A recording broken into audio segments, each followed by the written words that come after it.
अस्सलाम वालेकुम, मैं हूँ शाहजेब खानजादा। साबिक वजीर आजम इमरान खान को मुख्तलिफ मुकदमात में रिलीफ मिलने के बाद अब सिर्फ 2 मुकदमात यानी साइफर और इद्दत में निकाह केस बाकी रह गए हैं, जिनमें इमरान खान कैद हैं। और आम बात यह है कि इद्दत केस में आज अदालत ने फैसला महफूज कर लिया है, जबकि साइफर केस में सजा के खिलाफ इस्लामाबाद हाई कोर्ट में अपील आखिरी मराहिल में है। अगर इन मुकदमात का फैसला इमरान खान के हक में हो गया तो उनकी रिहाई में कोई कानूनी रुकावट बाकी नहीं रहेगी। इसी तनाजुर में तहरीक इंसाफ अपनी जारहाना सियासत को मजीद आगे बढ़ा रही है।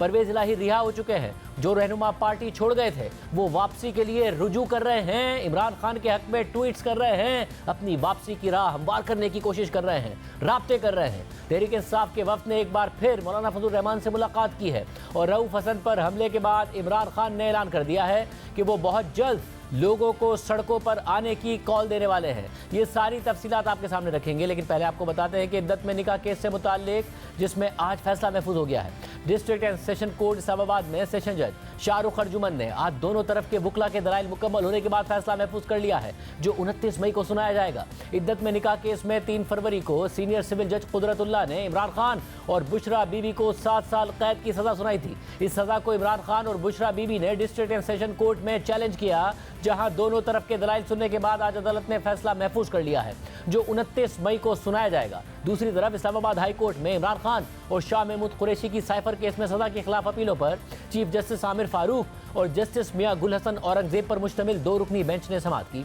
FIA के स्पेशल प्रोसिक्यूटर हामिद अली शाह की जगह प्रोसिक्यूटर जुल्फिकार नकवी और इमरान खान के वकील सलमान सफदर अदालत में पेश हुए और आज की समाअत के बाद अदालत ने साइफर केस में अपीलों की समाअत 28 मई तक मुलतवी कर दी। साइफर केस में 30 जनवरी को खुसूसी अदालत ने इमरान खान और शाह महमूद कुरैशी को 10 साल कैद की सजा सुनाई थी, जिस पर अपील इस्लामाबाद हाई कोर्ट में हतमी मरहले में है। इन 2 केसेस के अलावा तोशाखाना केस में 31 जनवरी को एहतसाब अदालत ने इमरान खान और बुशरा बीबी को 14 साल कैद की सजा सुनाई थी, मगर 1 अप्रैल को इस्लामाबाद हाई कोर्ट ने यह सजा मुअत्तल कर दी थी। इसके अलावा 190 million pound case Adiala jail में ज़ेर समाअत है, जिसमें 9 मजीद गवाहों से जिरा होना बाकी है, जिसके बाद हतमी दलाइल होंगे। मगर गुज़िश्ता हफ्ते 15 मई को Islamabad high court 190 million pound case में इमरान खान को जमानत दे चुकी है और अडियाला जेल में इमरान खान और बुशरा बीबी ने इस केस में ट्रायल को मामूल से हटकर ना चलाने की दरख्वास्त दी हुई है, जिस पर अदालत ने फैसला महफूज किया हुआ है और अब इस केस की समाअत 31 मई को होगी।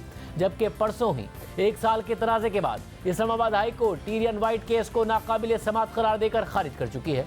इस सूरत हाल में इमरान खान ने एक्स पर अपने बयान में कहा है कि मुल्क की तारीख के गुज़िश्ता सियाह तरीन 2 बरस के दौरान तहरीक इंसाफ को पूरी ढिठाई से बदतरीन सियासी जबर और इंतकाम का निशाना बनाया गया। हम अब तक पाकिस्तान के लिए ही निहायत सब्र तहम्मुल का मुजाहरा करते आए हैं, मगर अब बस बहुत हो चुका। रऊफ हसन पर वहशियाना हमला निहायत इश्तियाल अंगेज़ है, जिससे साफ जाहिर होता है कि इस मुल्क का नाम निहायत ताकतवर गिरोह इख्तिलाफ राय को बर्दाश्त करने पर बिल्कुल आमादा नहीं है और मसाइल के हल पर तवज्जो देने की बजाय ऐसे बुज़दिलाना हथकंडों पर उतर आया है। अपनी कौम के लिए मेरा पैगाम है कि अब हमें इस फस्ताई माफिया के खिलाफ अमली जिद्दोजहद की तैयारी पकड़नी चाहिए। मैं अपनी मरकज़ी क़यादत, मरकज़ी सूबाई और मकामी तंजीमात, अराकीन, कारकुनान, सपोर्टर्स और अवाम समेत आप सबको हिदायत देता हूँ कि मेरी जानिब से मुल्की एहतजाज की कॉल का इंतज़ार करें। जबकि आज अडियाला जेल में इमरान खान से मुलाकात के बाद PTI रहनुमा और अपोजिशन लीडर उमर अयूब ने कहा कि इस वक्त भी फर्द वाहिद फैसले कर रहा है। ISI के सियासत में आने से इदारा कमज़ोर होगा।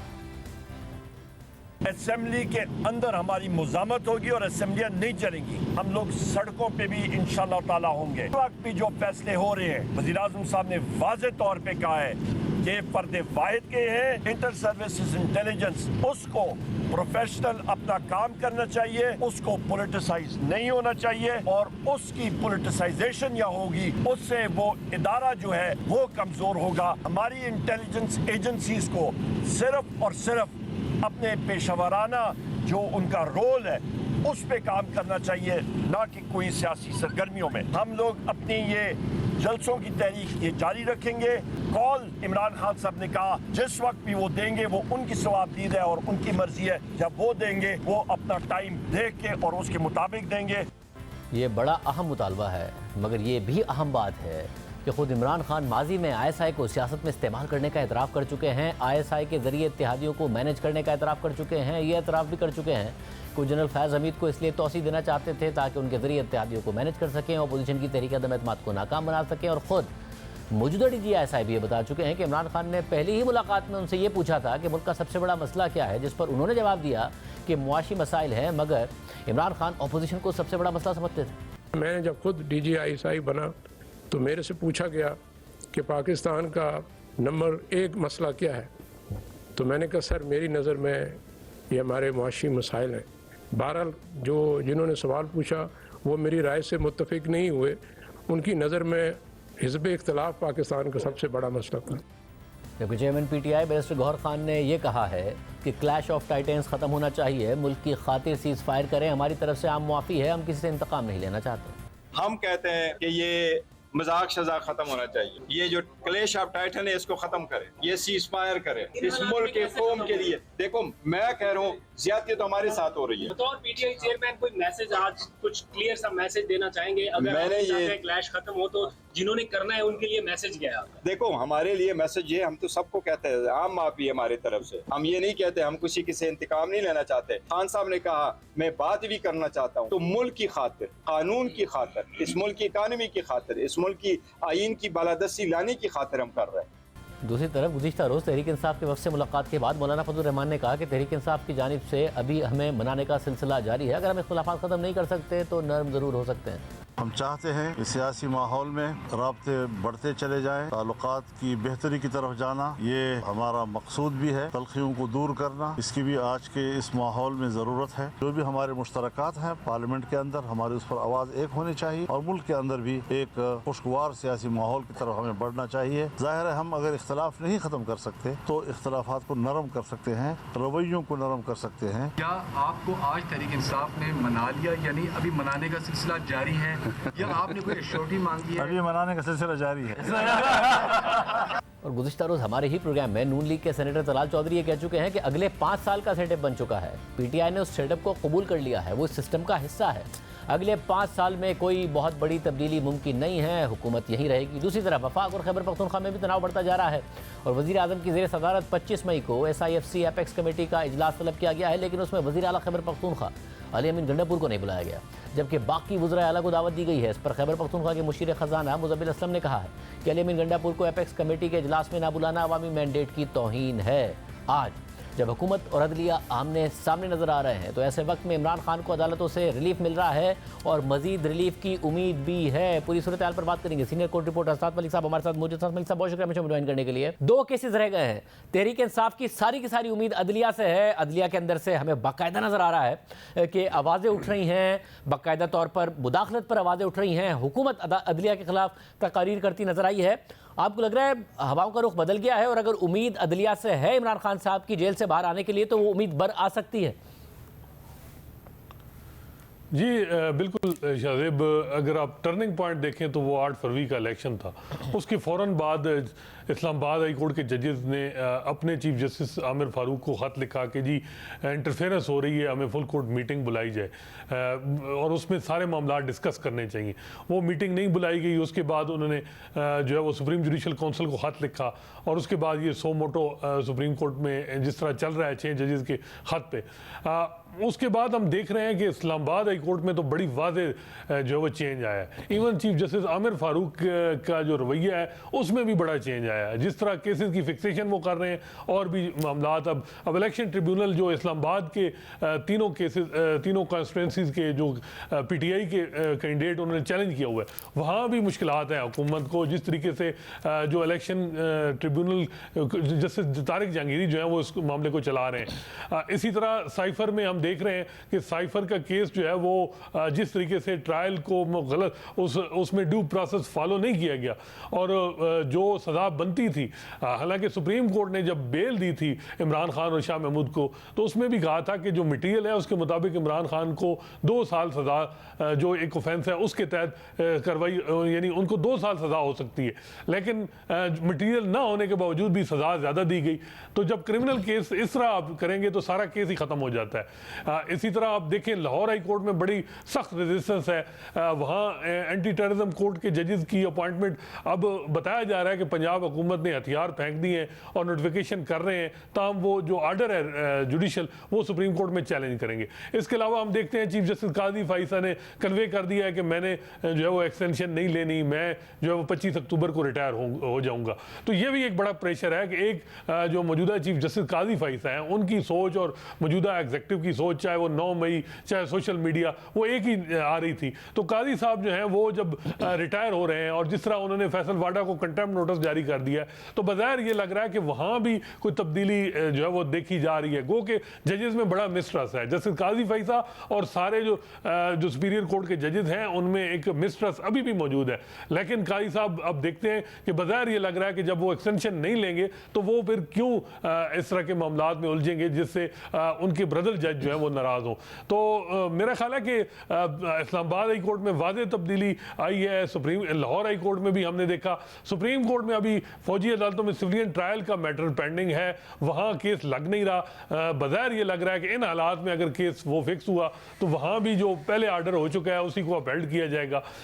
इसके अलावा भी जो रिजर्व सीट का मामला है वो 3 जून को केस फिक्स होना है। इमरान खान पेश होंगे 30 मई को नैब लॉ अमेंडमेंट केस में। बज़ाहिर ये लग रहा है कि वो केस इमरान खान हार जाएंगे। ये जजेस हैं, चाहे जस्टिस अतर मिनल्ला हैं, जस्टिस काजी फैसला हैं, वो इस एक ही पेज पे हैं कि जो नैब है ये पोलिटिकल इंजीनियरिंग के लिए इस्तेमाल होता रहा। और वो केस बज़ाहिर ये लग रहा है कि इमरान खान साहब से भी ये पूछा भी जाएगा कि क्या आप वो नैब का जो है वो सिस्टम चाह रहे हैं जिस तरह जवेद इकबाल साहब ने अपने दौर में चलाया और जिस तरह उस वक्त के कुछ लोगों को की कुछ प्रॉपर्टीज निकली और जो सहाफ़ी थे उनको हरासा किया गया। तो ये मेरा ख्याल है कि इमरान खान साहब के लिए वो केस जो 30 मई को वो कह रहे हैं कि मैं एक मेरा बड़ा मैच है, तो वो मैच इतना आसान नहीं। गो कि एक इतलात आ रही है कि जस्टिस मुसरत हिलाली जो हैं वो उनको क्योंकि उनकी तबीयत नासाज है, उनको डॉक्टर ने रेस्ट का कहा गया है कि मे बी वो केस उस दिन जो है वो एडजर्न हो जाए। लेकिन जो है वो केस में इमरान खान को कोई नहीं है। लेकिन बज़ाहिर ये भी लग रहा है कि अगर नैब लॉ में जो अमेंडमेंट हुई है वो अपहेल्ड होती हैं तो उसका इमरान खान को भी फायदा होगा और पीटीआई को भी फायदा होगा। वैसे मगर तो ये जो हुकूमत अदलिया के खिलाफ तकारीर कर रही है, चाहे वो आज़ाद सेनेटर्स हों या हुकूमती सेनेटर्स हों या फिर बाकायदा हुकूमत के वुज़रा हो जो प्रेस कॉन्फ्रेंस कर रहे हों, आपको लगता है कोई बैकफुट पर जा रही है अदलिया या बाकायदा तौर पर मजबूत ही हो रही है और हुकूमत को बैकफायर कर रही है स्ट्रैटेजी? देखिए शाज़ेब, इतलात कुछ हैं कि बैक चैनल कोशिश की गई है लेकिन जजेस की तरफ से कोई रिस्पांस सही नहीं मिला। तो फिर एफर्ट अब हुकूमत की तरफ से ये है कि प्रेशर, ये कंपेन चलाई जाए और इतनी कंपेन हालात इस तरह के बना दिए जाएं कि जजेस पे प्रेशर आए और वो फिर बात करें। अब जो एक सोच जजेस में है कि हम क्या बात करें, क्या हम इंटरफेरेंस को जो है वो मान लें, तो जजेस भी अब इस वक्त उनको भी बड़ा वाज़ेह है कि जी पीटीआई की जो इस वक्त पब्लिक में सपोर्ट है वो जजेस के साथ है। इस तरह और भी मुख्तलिफ सेगमेंट ऑफ सोसाइटी में जजेस की सपोर्ट, जजेस को सपोर्ट है। और ये वो जजेस नहीं हैं जो माजी में अगर हम कहें कि ये बंदियाल कैंप में थे या प्रो पीटीआई जजेस थे, ये वो जजेस हैं जो खुद पीटीआई के विक्टिम रहे हैं। तो मेरा ख्याल है कि वो एफर्ट हुई है हुकूमत की तरफ से कि बैक चैनल पे आउट ऑफ कोर्ट मामला सेटल हों, लेकिन बज़ाहिर यही इतलात हैं कि वहाँ जो है वो कोई ऐसा रिस्पांस नहीं आया जिसकी वजह से अब ये कंपेन इंटेंसिफाई हुई है ताकि जजेस जो है वो बैकफुट पे जाएं। लेकिन खासकर इस्लामाबाद हाई कोर्ट के जजेस बिल्कुल उस मामले में बड़े क्लियर हैं। फिर इसी तरह जस्टिस अतर मिनल्ला हैं, उनके भी ना उन्होंने कोई चीफ जस्टिस बनना है और जो है वो 2 साल उनकी जो है वो मुद्दत मुलाजमत रहती है और वो भी उसी तरह ही चलेंगे। और चीफ जस्टिस काजी फैसला पे अब सारी नजरें हैं कि वो इन हालात में अब जब बैरून मुल्क से वो वापस आएंगे वो किस तरह चीज़ों को चलाएंगे, वो किस तरफ जाएंगे। कवर करते रहे अदालत को, तो आप ये कहा जा सकता है कि इमरान खान साहब का गुड लक कहिए या फिर पीडीएम का बैड लक कि उस वक्त इमरान खान साहब को अगर इस्टेब्लिशमेंट हामी मिली तो अदलिया भी मुकम्मल हामी मिली, जिन्होंने हम ख्याल बेंचेस बनते थे, मामलात आगे चले, किस तरीके से अदलिया इस्तेमाल हुई। अब जिन जजेस के इमरान खान साहब खिलाफ थे, जैसे बाबर सत्तार को जज नहीं बनने देना चाहते थे, जैसे अतर मिनल्ला के खिलाफ बाकायदा तौर पर जब वो पीका में तरामीम कर रहे थे तो प्रेस कॉन्फ्रेंसेस होती थी, सोशल मीडिया पर प्रोपेगेंडा होता था, वही जजेस अब उनके खिलाफ नहीं खड़े हैं बल्कि साथ ही कहा जा सकता है कि जहां पर उनके साथ अगर गलत हो रहा है तो आवाज़ उठ रही है। जी बिल्कुल, इसमें कोई शक नहीं है। और इंडिपेंडेंट जजेस अगर हम देखें तो एवन फील्ड पीटीआई की हुकूमत आई थी, उसमें ज़मानत दी थी जस्टिस अतर मिल्ला और जस्टिस मियां गुल हसन ने, और उस पर पीटीआई ने बहुत ज़्यादा कंपेन इन जजेस के खिलाफ की थी। हुदैबिया का फैसला देखें, नून लीग को उस वक्त पीक थी, इस्टेब्लिशमेंट और अदलिया एक पेज पे थी, और जस्टिस काजी फैसल ने हुदैबिया में फैसला जो है वो शरीफ फैमिली के हक में किया था। तो ये जो इंडिपेंडेंट जजेस हैं, ये हर दौर में जो है वो इन्होंने जब भी इनके पास केस लगे हैं तो इन्होंने फैसले किए हैं। अब ये बात बिल्कुल ठीक है कि ये जो जजेस अभी इस वक्त जो है वो खड़े हैं, चाहे वो जस्टिस तारिक जहांगीरी हैं, चाहे वो जस्टिस बाबर सत्तार हैं, इनकी अपॉइंटमेंट की सख्त मुखालफत की गई और जुडिशल कमीशन का इजलास बताया जाता है 3 घंटे जारी रहा। और उस वक्त जस्टिस बंदयाल को पूरा, और इसके अलावा और भी जो हुकूमती लोग थे वो बड़े ही उन्होंने पूरा जो है वो प्रिपेयर होकर आए थे कि जस्टिस बाबर सत्तार को जो है वो अपॉइंट न उसकी मुखालफत की जाए, ना वो अपॉइंट हो। लेकिन इसमें आप क्रेडिट दें जस्टिस अतर मिल्ला को और जस्टिस काजी फैसा और उस वक्त और जो जजेस थे, इवन उस वक्त के अटॉर्नी जनरल जो खालिद जवेद खान थे, उन्होंने भी हुकूमत की पोजीशन के बावजूद जो है वो जस्टिस बाबर सत्तार की अपॉइंटमेंट की सपोर्ट की थी। तो आज हम देख रहे हैं कि ऐसे इंडिपेंडेंट जजेस हैं, जब भी कोई किसी पे भी मामला आएगा तो ये जो है वो अक्रॉस द बोर्ड जो भी इनके व्यूज हैं उसको उसी तरह ही चलाएंगे। बड़ी अहम बात है कि अब अदालत में आवाज़ आ रही है, अदालतों से जो फैसले हैं उसकी तवक्कात तहरीक इंसाफ को नजर आ रही है। हमारे साथ सीनियर साहब तज़कियाकार मुजीबुर रहमान शामी साहब मौजूद हैं। आपका बहुत शुक्रिया। साथ मलिक साहब, शामी साहब बहुत शुक्रिया शो में ज्वाइन करने के लिए। शामी साहब, तहरीक इंसाफ को बड़ी उम्मीदें हैं कि इमरान खान साहब बाहर आएंगे। अब खान साहब कह रहे हैं बहुत हो गया, अब वो प्रोटेस्ट की कॉल देने वाले हैं, अदलिया की तरफ उनकी नजरें हैं। सिर्फ 2 केसेस रह गए हैं जिनमें अगर उन्हें रिलीफ मिल गया, एक में फैसला महफूज हो गया, एक हतमी मराइल में, तो वो बाहर आ सकते हैं। आपको लग रहा है वाकई सूरत हाल जिस तरीके से माजी में इदारे काबू कर लेते थे, इस दफा काबू में आ नहीं रही है उनके? शुक्रिया शाहजेब साहब। देखें, एक तो इस वक्त हमारी अदलिया जो है उस पर हम भरोसा कर सकते हैं, वो आज़ाद और बड़े बावकार जज जो हैं उसमें मौजूद हैं और किसी का कोई पॉलिटिकल एजेंडा मालूम नहीं होता। तो बाद औक़ात ऐसा होता है कि जज मैनेज हो जाते हैं और बाद औक़ात ऐसा होता है कि वो जज जो हैं फ़िक्री तौर पर और नज़रियाती तौर पर वो उन इश्यूज़ को अपने इश्यूज़ बना लेते हैं जो इस्टेब्लिशमेंट के इश्यूज़ होते हैं या जो हुकूमत के इश्यूज़ होते हैं। तो इस वक्त सूरत हाल बिल्कुल मुख्तलिफ है और इमरान खान साहब के ख़िलाफ़ जो भी अदालती कार्रवाई हुई है और जिस तरीके से तेज़ रफ्तारी के साथ जो इक़दाम किए गए हैं और बेतहाशा मुकदमा दर्ज किए गए हैं, और उनमें फिर बाज़ तो ऐसे मुकदमे हैं, जैसे आप देखें ये जो इद्दत का मुकदमा है इस पर हंसी आती है, और कई मुकदमे ऐसे हैं जिन पर रोना आता है। अब कहाँ कितने मुकदमे दर्जनों मुकदमे दर्ज कर लिए गए। अगर कोई 1-2 मुकदमा दर्ज होते, उन पर फोकस होता और उन पर कोई साबित करने की बात होती तो फिर ज़्यादा मुनासिब बात होती। अब तो इमरान खान साहब विक्टिम बन गए हैं और वो एक मज़लूमियत का जो तासुर है उनका वो गहरा होता जा रहा है।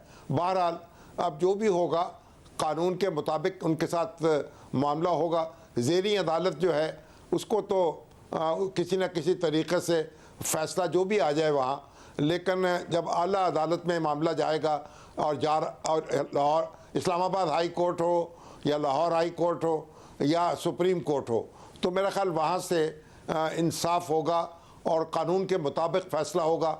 हो सकता है कोई फ़ैसला खान साहब के ख़िलाफ़ भी आए और हो सकता है कोई फ़ैसला उनके हक़ में भी आए, लेकिन ऐसा नहीं होगा कि किसी ने सीटी बजाई और फैसले सरदर्द होना शुरू हो गए। और मगर शामी साहब, एक हुकूमत का दावा कि हम अब तो 5 साल के लिए सेटअप आ गया और 5 साल ये सेटअप पूरा करेगा।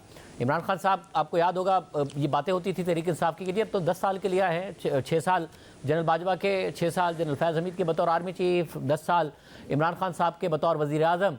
फिर इमरान खान साहब ये एक वो मशहूर डायलॉग कि मेरे अलावा इस्टेब्लिशमेंट के पास ऑप्शन ही क्या है, मगर फिर हमने देखा कि क्या हुआ 3.5 पौने 4 साल में। आपको लगता है वाकई ये 5 साल वाला कॉन्फिडेंस दुरुस्त कॉन्फिडेंस इस हुकूमत का, या ऐसा है नहीं?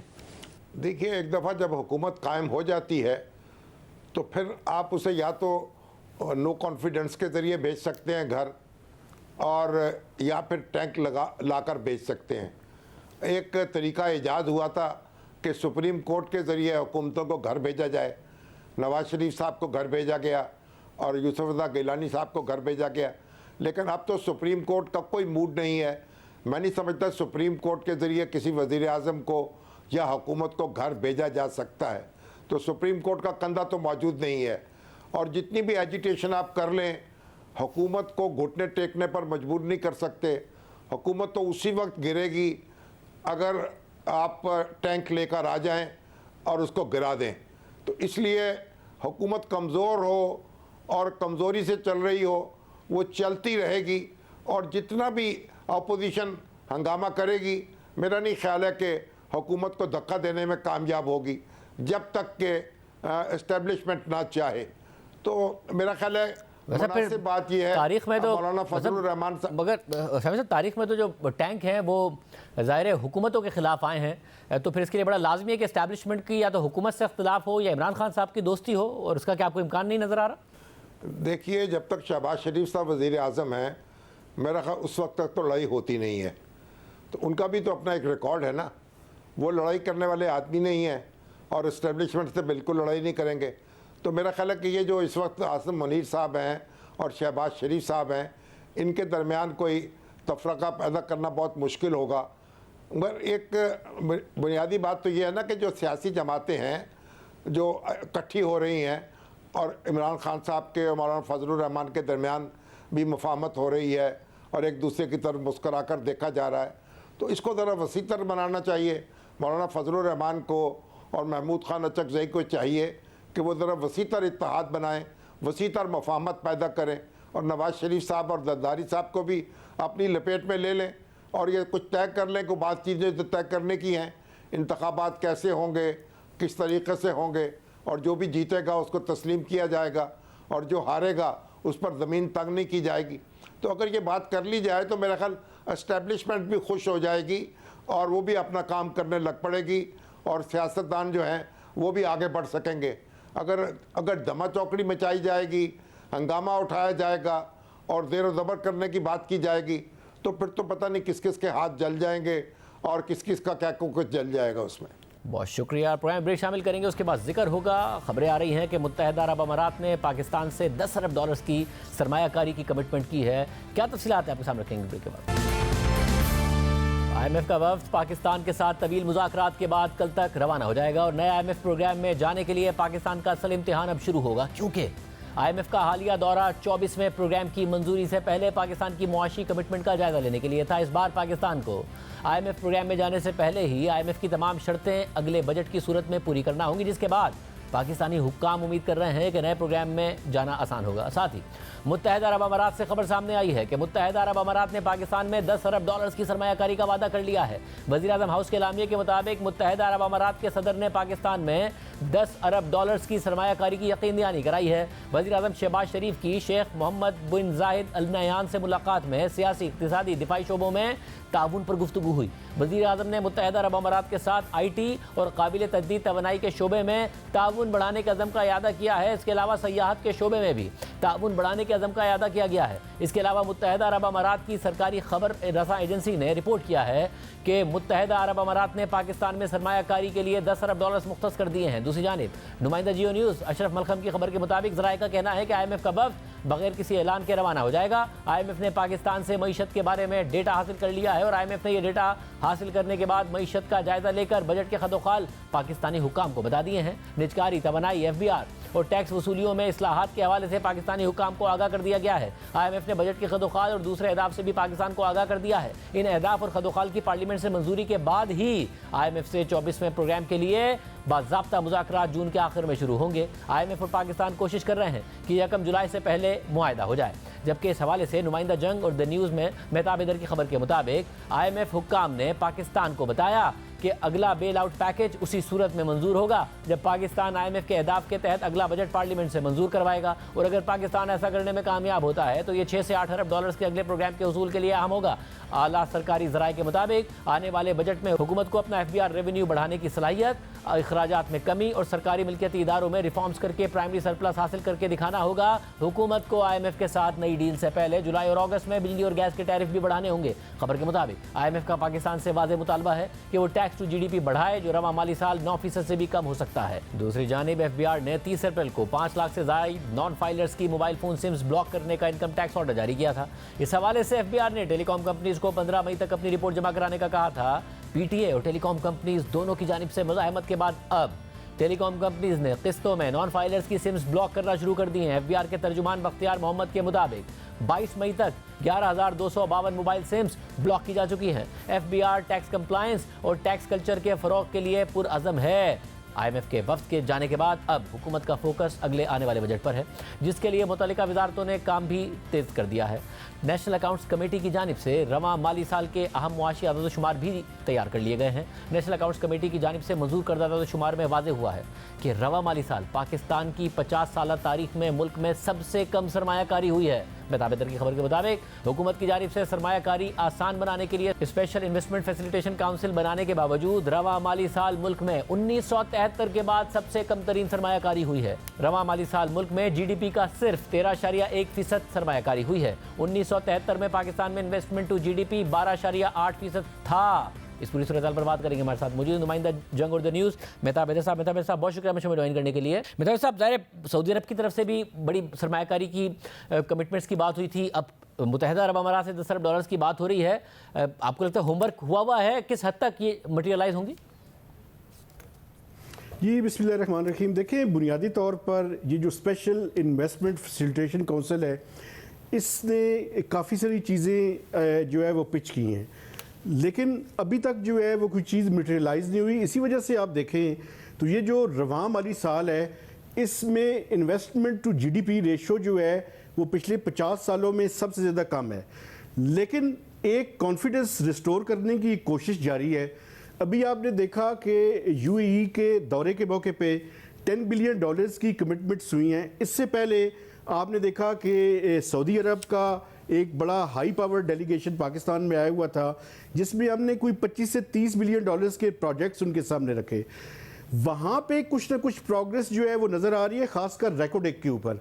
लेकिन अभी जो हमें सबसे बड़ा चैलेंज है, और वो SIFC के सामने भी है, कि हम अपने प्रोजेक्ट्स को कैसे कन्वर्ट कर लें बैंकेबल प्रोजेक्ट्स के अंदर।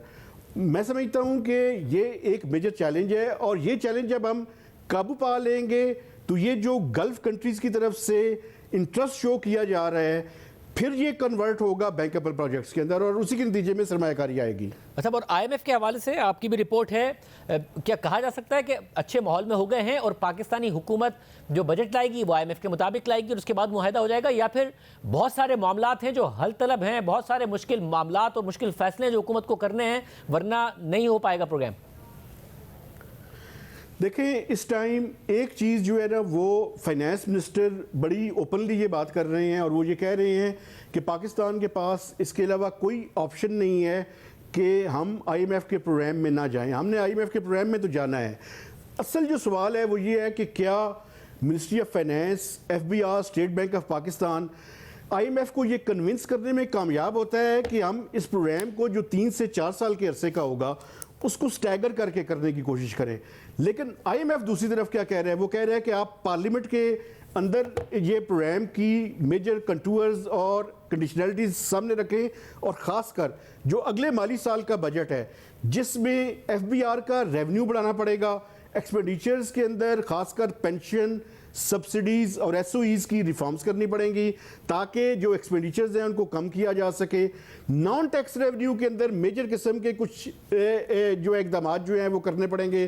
कार्बन लेवी या GST जो है वो POL प्रोडक्ट्स के ऊपर ये अंडर कंसिडरेशन है। इसके अलावा बिजली और गैस की कीमतें तो ऑफ कोर्स बढ़ानी पड़ेंगी, चूंकि एनर्जी सेक्टर एक ऐसी सिचुएशन में जा चुका है, और खासकर पावर सेक्टर, कि जहां पे मैनूवरिंग की और पॉलिसी मेकर्स के पास चॉइसेस कम हो रही हैं। और मैं ये बात कर रहा हूं, ये बड़ी खतरनाक बात है कि आपके पास चॉइसेस कम हो जाएं। आप समझ नहीं आ रही कि हम कैपेसिटी रीपेमेंट्स का भी इशू है, दूसरी तरफ सोलराइजेशन का भी इशू है, तीसरी तरफ जो है वो कॉस्ट भी बढ़ी हुई है। तो एक कम्पिटिटिव इंडस्ट्री को कैसे रिवाइव करेंगे? पाकिस्तान की इस साल जो ग्रोथ हुई है, जो नेगेटिव से पॉजिटिव हुई है, वो बेसिकली एग्रीकल्चर सेक्टर की वजह से हुई है।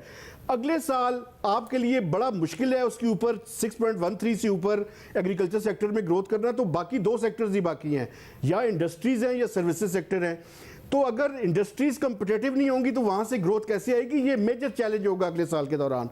तो मैं ज़ाती तौर पे समझता हूं कि अगला जो प्रोग्राम है ऑप्शन तो नहीं है, लेकिन आईएमएफ को भी कन्विंस करने की जरूरत है कि इसको स्टैगर करके किया जाए, इसको फेजेस के अंदर किया जाए। अगर फ्रंट लोडेड प्रोग्राम होगा तो हुकूमत के लिए मुआशी मुश्किलात भी होंगी और सियासी सतह पे भी उनको इस प्रोग्राम को करना जो है मुश्किल हो जाएगा। बहुत शुक्रिया, मेहताब अली से तफसीलात बता रहे थे। प्रोग्राम में ब्रेक शामिल करते हैं। कल हमने एक बहुत अहम खबर आपके सामने रखी थी, उसके बाद डेवलपमेंट क्या हुई है उसकी तफसीलात आपके सामने रखेंगे ब्रेक के बाद।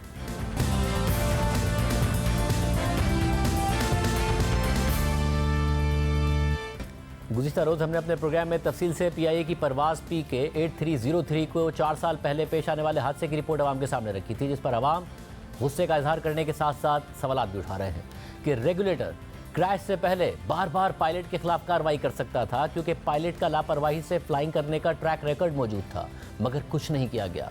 और लोग ये भी सवाल उठा रहे हैं कि क्या इस हादसे से कुछ सीखा गया और अब SOPs पर अमल दरामद को यकीनी बनाया जाता है या नहीं, क्योंकि जहाज़ के कप्तान की हठधर्मी एक तरफ, मगर सिविल एविएशन अथॉरिटी की भी बहुत बड़ी नाकामी थी। पीआईए पर सवालात उठ रहे हैं क्योंकि रूल्स और प्रोसीजर्स पर अमल दरामद कराने और उनकी खिलाफ वर्जी की सूरत में मुदाखलत करने में सिविल एविएशन बिल्कुल नाकाम हुआ। सिविल एविएशन अथॉरिटी बतौर रेगुलेटर अपना बुनियादी काम करने में नाकाम हुआ और 97 अफराद की जान चली गई। साथ ही सवाल उठ रहा है कि कवायद और ज़वाबित की मुसलसल खिलाफ वर्जी पर पीआईए ने पायलट के खिलाफ कोई एक्शन क्यों नहीं लिया था और क्यों मुसलसल अपनी आंखें बंद रखी। और सवाल ये भी है कि रिपोर्ट आ गई, वजूहात पता चल गई, तो क्या अब बात ख़त्म या कार्रवाई भी की जाएगी? लैंडिंग से पहले पायलट्स एक बार नहीं बल्कि बार बार तैयारे को क्रैश करने से बचा सकते थे और अपनी गलती की तसहीह कर सकते थे, जिससे अमले समेत 97 मुसाफिरों की जिंदगियां बच जाती। लेकिन तैयारे के कप्तान ने हरदर्मी का मुजाहरा किया, अपनी मर्जी चलाते रहे, क्योंकि माजी को देखते हुए उन्हें अपने खिलाफ कार्रवाई का खौफ ही नहीं था। साथ ही दोनों पायलट्स के दरमियान कोऑर्डिनेशन भी नहीं थी। लैंडिंग से पहले पायलट से कराची एयर कंट्रोल ने मुतादिद बार राब्ता किया, जिसमें कंट्रोलर्स पायलट्स को बावर कराने की कोशिश करते रहे कि तैयारा मतलूबा बुलंदी से बहुत ऊपर है, आसानी से नीचे नहीं उतर सकता, उसकी स्पीड तेज़ है, इसलिए एक और चक्कर लगाकर स्पीड और हाइट कंट्रोल करें। मगर तैयारे के कप्तान ने बात नहीं मानी। हमारे साथ ताहिर इमरान मियाँ मौजूद हैं, जो कि तहकीकाती सहाफ़ी हैं। इस रिपोर्ट को भी उन्होंने तफसील से कवर किया है। बहुत शुक्रिया ताहिर इमरान मियाँ हमें शो में ज्वाइन करने के लिए। आप ज़ाहिर एविएशन को बहुत गहराई में जाके कवर करते हैं। आपने ट्वीट किया और आपने कहा कि मैंने अपनी पेशावराना ज़िंदगी में मुतादिद तैयारों के हादसों पर रिपोर्ट्स पढ़ी हैं, पाकिस्तान में होने वाले 3 हादसों की खुद रिपोर्टिंग की है, मगर मैंने ज़िंदगी में इतनी हौलनाक रिपोर्ट अब तक नहीं पढ़ी। इस रिपोर्ट को दुनिया के पायलट्स को पढ़ाया जाना चाहिए, जो इन दोनों ने किया कि वो कभी मत करो, उन्हें यह पढ़ाया जाना चाहिए। तो जब आप भी कह रहे हैं कि इतनी हौलनाक रिपोर्ट नहीं देखी, आपने मुतादिद जो क्रैश हुए हैं उनकी रिपोर्ट्स देखी हैं, इस रिपोर्ट के हवाले से भी जब मेरी आपसे बात हो रही थी, आपने बताया कि आपने दीगर पायलट से भी बात की, वो भी कह रहे हैं कि ये बहुत ही हैरानकुन है। कुछ हुआ भी इसके बाद या नहीं हुआ? देखिए शाह साहब, ये जो एक्सीडेंट हुआ है, इस एक्सीडेंट के अंदर बहुत सारे ऐसे ब्रेकडाउन्स हैं, क्योंकि एविएशन इंटर रिलायंट है मुख्तलिफ एलिमेंट्स के ऊपर। यानी कि जैसे पायलट है, उसके साथ फर्स्ट ऑफिसर होता है जो कि उसको सेकंड गेस करता है, उसको ओपिनियन देता है, और उसके साथ एक दूसरा ब्रेन होता है।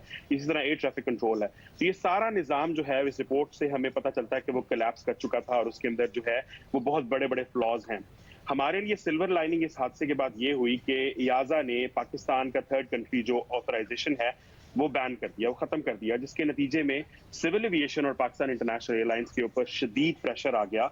और उस प्रेशर से ये बेसिकली सिचुएशन क्रिएट हुई कि उनको कंप्लाई करने के लिए बहुत सारे सिस्टम्स करने पड़े।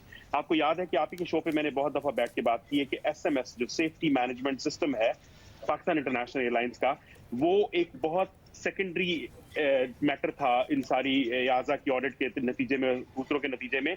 लेकिन याजा की बैन के बाद अब वो टॉप प्रायोरिटी बन गया। और सेफ्टी मैनेजमेंट सिस्टम बुनियादी तौर पे यही चीज है कि अगर सज्जाद गुल कंटिन्यूअसली 1 साल तक हॉट एंड हाई अप्रोचेस बना रहा है एयरपोर्ट्स के ऊपर, और उसके सीरियस इश्यूज हैं मैनेजमेंट के, उसके एटीट्यूड के इश्यूज हैं, जो कि बुनियादी तौर पर एक बहुत बड़ा मसला है, तो उसके ऊपर कार्रवाई क्या की गई? अब उन्होंने एयाजा ने क्या किया है उसके बाद से कि उन्होंने पीआईए को और बाकी तमाम एयरलाइंस को ये सिस्टम दिया है, और उस सिस्टम की जो कनेक्टिविटी है वो सिविल एविएशन के साथ और दूसरे मैटर्स के साथ की है। तो अब ये नहीं हो सकता कि अगर सज्जाद गुल जैसा कल को आकर इस तरह की हरकतें करता रहे और वो करके उसकी फाइल जो है वो फ्लाइट ऑपरेशन का डिपार्टमेंट हटा दे या सिविल एविएशन में कोई सिफारिश करके हटा दे, वो मल्टीपल लेवल्स पे मौजूद होगी और उसको साफ करना मुश्किल होगा। अभी पिछले दिनों जो उनका ऑडिट हुआ है उसमें भी आके उन्होंने 4-5 ऐसे केसेस निकाल के उनकी थॉरो इन्वेस्टिगेशन की है कि ये क्या कर रहे हैं। तो इनको डंडे के जोर पर सिविल एविएशन को और पाकिस्तान इंटरनेशनल को करवाने की कोशिश कर रहे हैं वो, और उसमें किसी हद तक वो कामयाब ही हैं, दूसरी एयरलाइंस को भी। लेकिन बुनियादी जो प्रॉब्लम है जो इस हादसे की रिपोर्ट से वाजे होता है वो ये है कि वो जो एटीट्यूड है, वो जो इम्प्यूनिटी का एटीट्यूड है कि हम जो मर्जी कर लें हमें कोई नहीं पकड़ेगा, उसको जब तक पाकिस्तानी गवर्नमेंट नहीं टैकल करेगी, जब तक कोई क्रिमिनल प्रोसीडिंग्स नहीं जारी की जाएंगी इन पायलट्स के खिलाफ। शाहजेब, आपको याद रखना चाहिए कि सिवाय हवेलियां के हादसे के पाकिस्तान में होने वाले तमाम क्रैशेस में से मेजॉरिटी पायलट्स ह्यूमन एरर की वजह से हुए हैं। आप काठमांडू का क्रैश देख लें, आप मुल्तान का क्रैश देख लें, आप कराची का क्रैश देख लें, आप भोजा का क्रैश देख लें, आप एयर ब्लू का क्रैश देख लें, तमाम के तमाम पायलट्स की मिस्टेक की वजह से हुए हैं। अच्छा, और अहम बात यह है कि दुनिया भर में ज़ाहिर जो SOPs हैं उनकी अगर खिलाफ वर्जी पायलट करें तो सिर्फ ये काफ़ी नहीं है कि उसने सेफली लैंड कर लिया, वो देखा जाता है कि उसने तमाम SOPs को फॉलो भी किया या नहीं किया। यहाँ ये हो रहा था कि वो 1 साल से अगर SOP फॉलो नहीं कर रहे थे बट लैंड किए जा रहे थे तो किसी ने पूछा ही नहीं। दुनिया में जो बेस्ट प्रैक्टिसेस हैं उसमें यह भी देखा जाता है कि आपने कितनी ही खतरनाक और कितनी ही कामयाब लैंडिंग कर ली हो मगर आपने SOPs फॉलो किए थे या नहीं। बिल्कुल शाहजेब, और मैंने जो माइंडसेट की बात की ना, यहाँ पे वो माइंडसेट है। अब सज्जाद गुल को टेक्निकली पायलट होना ही नहीं चाहिए था, इनको रिजेक्ट कर दिया गया था। ये पहले मुतसिब के पास गए और फिर सिंध हाई कोर्ट के पास गए जहां से ये फैसला लेके आए और इनको पायलट के तौर पे भर्ती किया गया। अब बुनियादी तौर पे जब इस तरह की ब्लेटेंट डिसरिगार्ड होंगे पायलट्स के खिलाफ, अगर कार्रवाइयां होंगी, अगर बाज़ औक़ात नी जर्क रिएक्शन एयरलाइन भी लेती है तो दूसरी तरफ से आ जाता है। हमारे यहाँ तो ये दुनिया भर में मिसालें, मैंने पायलट से बात की, उन्होंने कहा कि अगर हम कम्युनिकेशन प्रॉपर तरीके से ना करें पायलट और फर्स्ट ऑफिसर, कैप्टन और फर्स्ट ऑफिसर, तो हमें शो कॉज नोटिस आता है कि आप आके एक्सप्लेन करें कि फलानी सिचुएशन में आपने ऐसे क्यों किया। हर 6 महीने के बाद हमारे रिव्यूज होते हैं। मैंने आपको मिसाल दी थी कि इत्तेहाद एयरवेज का A380 मैनचेस्टर एयरपोर्ट पर क्रॉसविंड लैंडिंग, उसने बड़ी जबरदस्त लैंडिंग की, हम सब वाह कर रहे थे। उस लैंडिंग के ऊपर इत्तेहाद एयरवेज ने उस पायलट को शो कॉज नोटिस किया और उसको पूछा कि तुमने क्यों इतनी डेंजरस सिचुएशन में लैंड किया, you could have gone around. तो यहाँ पर तो ये इम्प्यूनिटी के साथ पायलट समझते हैं कि वो जो चाहे कर लें, उन्हें पूछने वाला कोई नहीं है। और ये चीज जो है ये तब तक खत्म नहीं होगी जब तक हम किसी को एग्जाम्पल नहीं बनाएंगे। एक आम बात तो आपने ये बताई कि अब कम से कम SOPs फॉलो किए जा रहे हैं, डंडे के जोर पर ही सही, मगर इन्हें कराया जा रहा है। मगर ये जो हादसा हो गया, बहुत सारे फेलियर्स हैं, बहुत सारे लोगों ने जो है वो अपनी जिम्मेदारी नहीं अदा की जिसकी वजह से ये सूरत हाल हुई। तो कोई कार्रवाई भी हो रही है? इतनी रिपोर्ट को देख कर ही आंखें खुल जाती है, कोई कार्रवाई भी हो रही है? नहीं, बिल्कुल नहीं। इस रिपोर्ट के अंदर आप देखें उन्होंने सिविल एविएशन के जो इश्यूज हैं उनके ऊपर कोई बात नहीं की। एयर ट्रैफिक कंट्रोल के जो उनकी तरफ से इंटरवेंशन जिस लेवल पे होनी चाहिए, जिस सतह की होनी चाहिए, उस पे उन्होंने कोई बात नहीं की और किसी को जिम्मेदार नहीं ठहराया कि इसके खिलाफ कार्रवाई की जाए। मैं समझता हूं कि अगर रिपोर्ट में मिसाल के तौर पे नहीं की, और जाहिर बात है वो किसी जज की रिपोर्ट नहीं है, लेकिन ये हुकूमत तो कॉन्शियस है ना, इस हुकूमत के ऊपर उन 97 जो लोग हैं उनकी जिंदगियों का खून जो है वो कर्ज है, इस हुकूमत को उसके ऊपर स्टेप लेना चाहिए। लेकिन शाहजेब, प्रॉब्लम ये है कि हमारे यहाँ जो बैठे हुए बाबू हैं सिविल एविएशन के अंदर, उनका मकसद ये है कि वो किसी प्रोफेशनल को नहीं देने चाहते। पिछले 3 महीने से secretary aviation, DG civil aviation के जो ओहदे है उसके ऊपर बराजमान होकर बैठा हुआ है, जो कि पिछली दफा इस्लामाबाद हाई कोर्ट ने उसको जबरदस्ती हटाया था। तो हमारे बाबू, बेशक उसने ज़राअत में MA किया हुआ है या उसने पॉलिटिकल साइंस में MA किया हुआ है, वो चाहते हैं कि वो DG सिविल एविएशन बन के एक रेगुलेटर को चलाएं। जब आप रेगुलेटरी इश्यूज में इस तरह की इंटरवेंशंस करेंगे तो आप इस तरह की रिपोर्ट्स पे कैसे एक्सपेक्ट कर सकते हैं कि कोई अमल दरामद होगा। बहुत शुक्रिया ताहिर मियाँ, इस हवाले से तफसीलात बता रहे थे। हमने सिविल एविएशन को भी दावत दी कि वो प्रोग्राम में आके अपना मौक़िफ़ दें, मगर प्रोग्राम में नहीं आए। आज प्रोग्राम में तैयार दीजिए। अल्लाह हाफ़िज़।